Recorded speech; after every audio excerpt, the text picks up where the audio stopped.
Chapitre 24.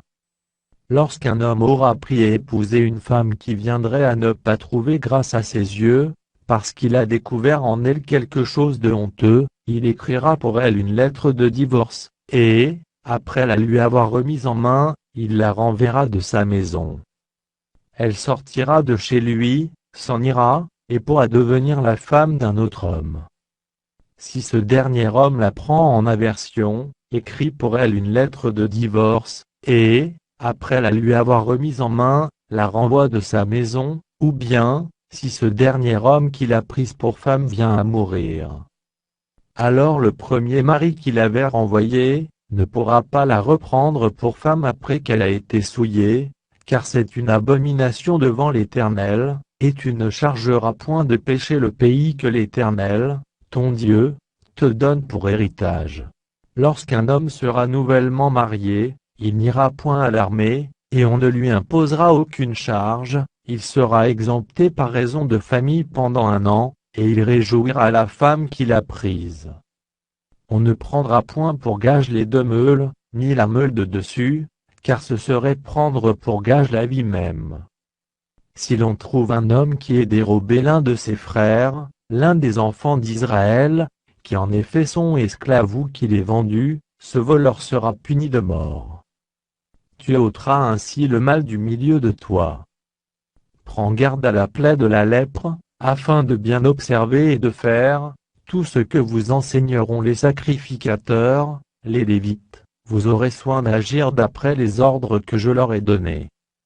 Souviens-toi de ce que l'Éternel, ton Dieu, fit à Marie pendant la route, lors de votre sortie d'Égypte. Si tu fais à ton prochain un prêt quelconque, tu n'entreras point dans sa maison pour te saisir de son gage. Tu resteras dehors, et celui à qui tu fais le prêt, t'apportera le gage dehors. Si cet homme est pauvre, tu ne te coucheras point, en retenant son gage. Tu le lui rendras au coucher du soleil, afin qu'il couche dans son vêtement et qu'il te bénisse, et cela te sera imputé à justice devant l'Éternel, ton Dieu. Tu n'opprimeras point le mercenaire, pauvre et indigent, qu'il soit l'un de tes frères, ou l'un des étrangers demeurant dans ton pays, dans tes portes. Tu lui donneras le salaire de sa journée avant le coucher du soleil, car il est pauvre, et il lui tarde de le recevoir.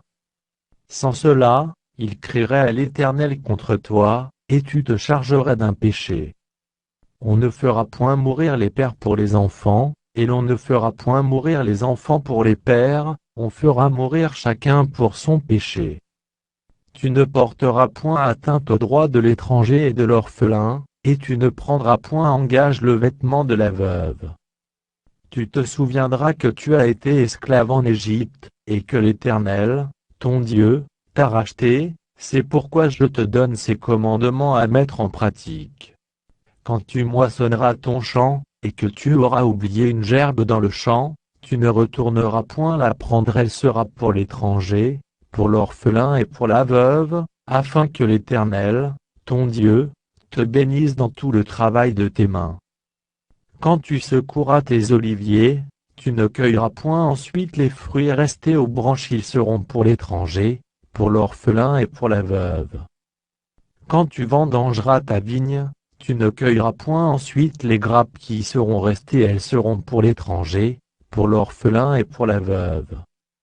Tu te souviendras que tu as été esclave dans le pays d'Égypte, c'est pourquoi je te donne ces commandements à mettre en pratique.